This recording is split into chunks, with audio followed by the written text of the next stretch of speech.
Ya Muhammed, neler öğreniriz, yeni şeyler düşünürüz. İlyas, başarılı olmamıza yardımcı olur. Emircan, Çarşıları falan çıkarız öğretmenim. Öğretmenim, az da olsa ailemizde doğaya çıkıp yürüyüşler yapabiliriz. Ki hava çok güzel değil mi? Ağrı malumunuz ülkemizin en doğusunda yer alan bir serhat ilidir. Böyle olmakla birlikte işte fiziki ve beşeri coğrafyadan kaynaklanan bazı zorlukları vardır ve bu zorluklar baktığımız zaman eğitimden ekonomiye, hayatın çeşitli alanlarında yansımalarını göstermektedir.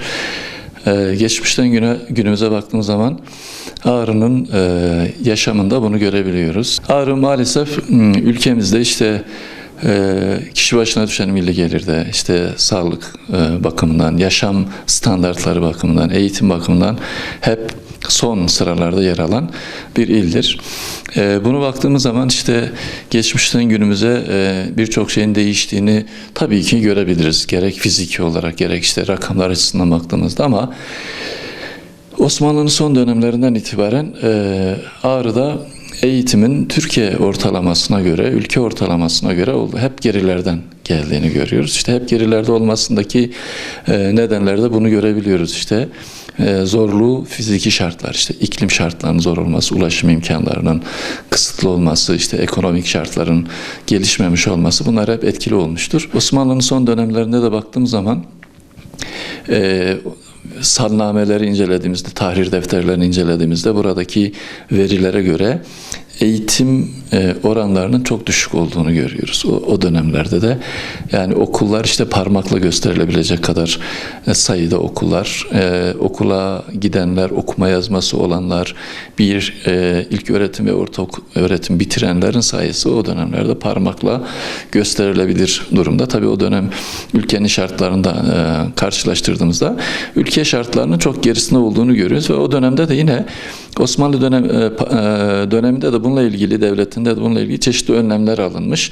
Mesela Anadolu'da işte Ağrı'da eğitimin seviyesini ve kalitesini arttırmak için burada görev yapan öğretmenlere o dönemde ülkenin diğer bölgelerine göre fazla bir ücret ödenmiş, maaşları arttırılmış ama maalesef buna rağmen yine fazla ücrete, fazla maaşa rağmen Ağrı'yı tercih edip gelen uzman öğretmenler işte olmamış. Yani eğitim seviyesi bu anlamda çok fazla istenilen düzeye ulaşamamıştır. Bugün artık biz bilgi toplumunda yaşıyoruz. Bilgi toplumunda en önemli beşeri sermaye eğitimdir, eğitilmiş insandır. İşte Avrupa ülkelerinin gelişmesine baktığımız zaman gelişmişlikteki en önemli faktörlerden bir tanesi nitelikli iş gücüdür. Yani eğitilmiş insan faktörü.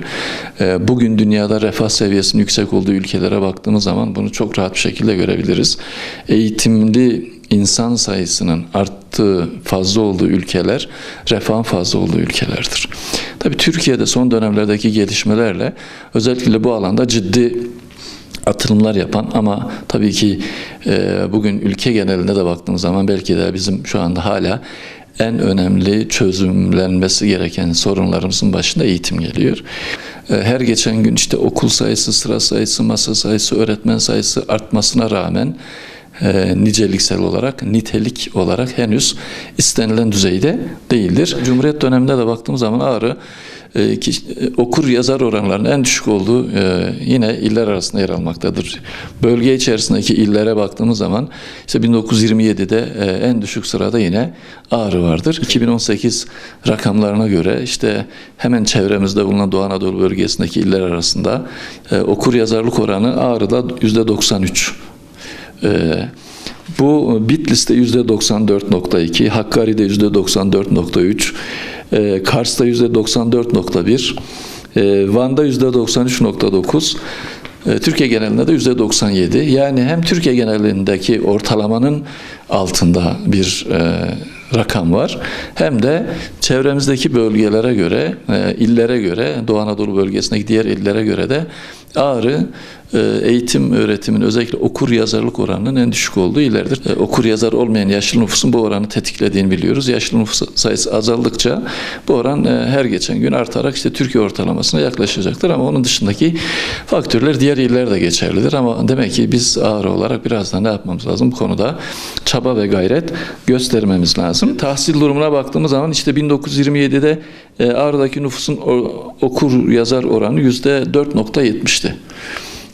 Sadece %4.70'i Cumhuriyet'in ilk kuruluşunda 1927'de 1928'deki rakamlar.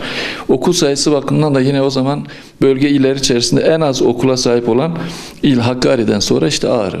Hakkari'de 2 tane okul, Ağrı'da 21 tane okul vardı. Dolayısıyla oranlar o zaman da kötüydü ama bugün baktığımız zaman oranların çok da değişmediğini Ağrı adına söyleyebiliriz. Eğitimin geri kalmasında önemli faktörlerden bir tanesi de Ağrı yöresinde okulların çok geç açılması. İlk olarak mesela baktığımız zaman orta öğretim kurumlarının çok geç açılmasında ilk 1934 yılında bir ortaokul açılmış. İşte Naci Gökçe Ortaokulu açılmış. Daha sonra da ilk lisemiz de 1954 yılında 54-55 eğitim öğretim yılında açılmış. Türkiye'nin diğer bölgelerle karşılaştırdığımız zaman tabii bu çok geç bir tarih. 2016 verilerine baktığımız zaman Türkiye genelinde okullaşma oranları %79.36 iken bu Ağrı ilinde %51.76 civarında. Biz bugün her ne kadar işte fiziki olarak okullarımızın, binalarımızın çok olduğunu ifade etsek de Türkiye ortalamasının yine çok altında olduğunu görebiliriz. Ağrı'da eğitimin geri kalmasındaki nedenler nelerdir böyle bir sıraladığımız zaman birincisi öğretmen faktörü karşımıza çıkıyor. Nedir öğretmen faktörü? Öğretmenler genellikle burada görev yapan öğretmenler işte acemi birliği şeklinde yeni mezun olan öğretmenler geliyor ve bunlar da çok kısa sürede işte zorunlu hizmetlerini tamamladıktan sonra gitme yolunu arıyorlar. Burada görev yapan bir yerli öğretmenler çok azınlıkta. Bu azınlıkta olan yerli öğretmenler de uzun süreli kalanların bir kısmı maalesef politikleştiklerinden dolayı eğitime çok fazla faydaları dokunmuyor. Öğretmen unsuru son derece önemlidir. Onun önüne geçilmesi lazım. Uzman öğretmenlerin Ağrı'ya gelmesi için gerekli çabaların harcanması, işte biraz önce Osmanlı döneminde olduğu gibi şimdi de farklı ücret ödenmesi, farklı işte sosyal ve ekonomik şartların vaat edilmesi. Çünkü uzman öğretmen gelmediği zaman, şimdi bir öğretmen gelip işte kısa süreli 1-2 yıl kaldığı zaman öğrenci sürekli olarak farklı öğretmenlerle karşılaştığında eğitimde bir kopma meydana geliyor. Bu da başarı oranını büyük ölçüde düşürüyor. İkincisi veli faktörüdür. Bölgemizde bulunan velilerin eğitim öğretimle ilgili ciddi bir şekilde ilgilenmeleri gerekir ama maalesef eğitim ve öğretimden oldukça uzak. Yani çocukları okula teslim ediyoruz. Eti senin, kemiği benim özdeyişiyle çocuklarımızı öğretmenleri teslim ediyoruz okula ama ondan sonrası evde çocuklarımızı takip etmiyoruz, okulda çocuklar takip etmiyoruz. Bunun için de mutlaka velilerin bilinçlendirilmesi, veli bilinçlendirme kurslarının açılması ve velilerin eğitim öğretimin bir parçası haline getirilmesi gerekiyor. Bir diğeri yönetim. Yönetimle ilgili problemler maalesef işte ülkemizde siyasetin bütün kurumlar üzerinde etkisini biliyoruz. Yönetim açısından özellikle Ağrı gibi küçük yerlerde İl Milli Eğitim Müdürü, ilçe Milli Eğitim Müdürleri, okul müdürleri siyasilerin atamalarıyla ehliyet ve liyakata önem verilmeden geldikleri zaman ilin eğitimle ilgili sorunlarına çözüm bulamıyorlar ve böyle olduğu zaman da çok kısa süreli işte bir İl Milli Eğitim Müdürü bakıyorsunuz 2 senede bir, 3 senede bir değişti veya yılda bazen bakıyorsunuz 1-2 tane Milli Eğitim Müdürü değişti.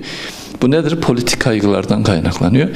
Politikanın bu anlamda elini eğitim üzerinden çekmesi gerçekten bu bölgede eğitimin iyileşmesi için mutlaka ehliyet ve liyakat sahibi işin ehli olan yani yeni bir kişi alıp müdür yapmak yerine büyük şehirlerde, başka yerlerde bu konuda ciddi çaba ve gayretleri olan, başarıları olan yöneticileri buralara getirip, çünkü biraz önce dedim burası Serhat ilidir. Serhat illerinde, sınır illerinde eğitim seviyesini yükseltmeseniz siz başarılı olamazsınız. Gençleriniz başka şeylerle uğraşır. Şu anda bugün baktığımız zaman gerçekten bu konuda ciddi problemler yaşıyoruz. Bir diğeri ekonomiktir. Maalesef Ağrı biraz önce de söyledim. Kişi başına milli gelirin işte en düşük olduğu illerden bir tanesidir. Kişi başına milli gelir düşük olduğu zaman siz burada yoksul bir insan kitlesi yaşamaktadır. Tabii yoksulluğun çok fazla olduğu yerlerde eğitimin kalitesi ister istemez düşmektedir. Çünkü öğrenciler bir taraftan okula giderken diğer taraftan da işte sokaklarda mendil satmakla, işte ayakkabı boyamakla ve değişik şeyler yapmakla, hatta kırsal kesimde işte tarım mevsimi başladığı zaman işte okula gitmeyip işte hayvanlara bakmak, işte tarlaya gitmek ve benzeri. Bunlar tabii hepsi eğitimin ne yapıyor? Büyük ölçüde önünü kesiyor. Bu anlamda da işte özellikle bu bölgedeki okuyan öğrencilere burs miktarlarının arttırılması. Mesela ben şunu tespit ettim. İşte öğrencilerin aldığı burs öğrenci kendi ihtiyaçları için karşılamıyor. Ailenin diğer zorunlu ihtiyaçları için karşılıyor. Buna mutlaka geliştirilmesi lazım buradaki eğitimin arttırılması için. Yine tabii bir diğer unsur terör unsurudur. Terörün bu bölgede maalesef yani algısının olması bile, işte Ağrı merkezde terör var mıdır? Yok. Ağrı ilinde terörün etkisi var mıdır? Son dönemlerde çok yok diyebiliriz hemen hemen. Devletimizin buradaki artık güvenliği büyük ölçüde sağladığını biliyoruz ama buna rağmen bu algı buradaki yetişmiş insanların batıya göç etmesine neden olmaktadır. Yani bu yetişmiş insanlar hem dışarıdan atamayla gelip burada belli bir süre çalışan öğretmenler, idareciler, hem de bu yörenin insanları göç ediyorlar. Mesela çok ilginç bir şey söyleyeyim size. 2018 yılında Ağrı'da göç eden nüfus içerisinde birinci sırada üniversite mezunları yer alıyor. Yani %20'lik bir rakamla üniversite mezunları en çok göç eden birinci sırada yer alıyor. Neden? İşte nedenlerden bir tanesi de bu algının burada olması. Bu algıdan dolayı insanlar geleceğe yönelik planlarını, projelerini işte daha güvenli yerlerde yapmayı planlıyorlar. Bir diğeri de mülki amirlerin eğitime olan bakışları. Tabii biz bunu bugün farklı bir örneğini yaşıyoruz işin doğrusu. Ben bu kitabı hazırlarken yaptığım araştırmada Ağrı'ya gelen mülki amirlerin genellikle yeni atamalar olduğunu, işte valilerimizin genellikle yeni atamayla geldiklerini ve 1 veya 2 yıl içinde de tayinlerini yapıldıklarını, tabi böyle olunca da mülki amirlerimiz eğitime çok fazla zaman ayıramıyorlar, önem vermiyorlar. İşte son dönemde şu anda mevcut valimizin yaklaşık 3 yıldır Ağrı'da olması, tabi eğitime çok farklı bir bakış açısıyla bakıyor olması, biraz önce gerçekten Sayın Valimizin söylediğim gibi en büyük sermaye beşeri sermayedir, eğitilmiş kişilerdir. Mesela Kodla Ağrı projesini başlatmış Sayın Valim, işte şu anda Ağrı'daki bütün öğrenciler kodlama yapıyorlar ve bunların içerisinde çok yetenekli, artık yazılım yapabilecek seviyede öğrenciler olduğunu biliyoruz. Bu bize aslında şunu gösteriyor. İşte biz hep onu söylüyoruz. Buraya işi bilen yöneticilerin atanması lazım bu tür bölgelere. Yoksa işte ben geldim, vaktimi doldurayım, hemen kısa bir sürede başka daha güzel bir yere gideyim. Böyle olduğu zaman işler yürümüyor. İşte bu şu anda mevcut valimiz bunun en güzel örneğidir. Bütün bizim bu tezlerimizde doğruluyor aslında. İlgili, işin ehli ve liyakat sahibi olan yöneticiler bir ilde şeyi değiştirebilirler. Gidişatı değiştirebilirler. İşte zannediyorum Ağrı geçen yıla kadar son sıradaydı. Bu sene %75'lere düşmüş. Yani Türkiye sıralamasında 75. sıraya kadar gerilemiş. İşte bu eğitime verilen şey böyle devam ettiği sürece bu şey daha da aşağıya ne yapılacaktır? Gelecek. Türkiye'nin de bugün ciddi sorunlarından bir tanesi. Türkiye'de biz eğitim ve öğretim olarak belirliyoruz başlığımız ama maalesef biz işin öğretim kısmını yapıyoruz. Yani matematik öğretiyoruz, coğrafya öğretiyoruz, kimya öğretiyoruz. Ama işin eğitim kısmını maalesef biraz boş bırakmışız. Ve bugün onun sancısını yaşıyoruz. Şu anda işte gençlerimizin büyük bir çoğunluğu alkol, esrar, eroin, hap bağımlılığı, teröre bulaşma, ondan sonra bu gibi sıkıntılar yaşıyoruz. Bunun temelinde eğitim vardır. Vatan sevgisi, insan sevgisi, çevre sevgisi, bütün bunlar neyle olur? Manevi değerlerimize sahip çıkmayla olur. Yani bugün dünyada işte bunun örneğini Japonları veriyoruz. Japonlar dünyada eğitim alanında ciddi bir atılım yaptılar. Japonların en büyük özelliği gelenek ve göreneklerine bağlı olmaları. bizim de hem Ağrı özelinde hem de Türkiye genelinde bu konuda ciddi çalışmalar yapmamız lazım. Ağrı ilin eğitiminin gelişmesinde önemli unsurlardan, dönüm noktalardan bir tanesi de üniversitenin açılmasıdır. 1992 yılında Meri Fakülte düzeyinde olan üniversite 2007 yılında Ağrı İbrahim Çeçen Üniversitesi olarak açılmasıyla birlikte Ağrı'da bir dönüm noktası oldu gerçekten. Çünkü üniversiteler kentlerin gelişmesi ve beşeri sermaye olarak yetişmiş insan gücünün artmasında lokomotif görevi görmektedir.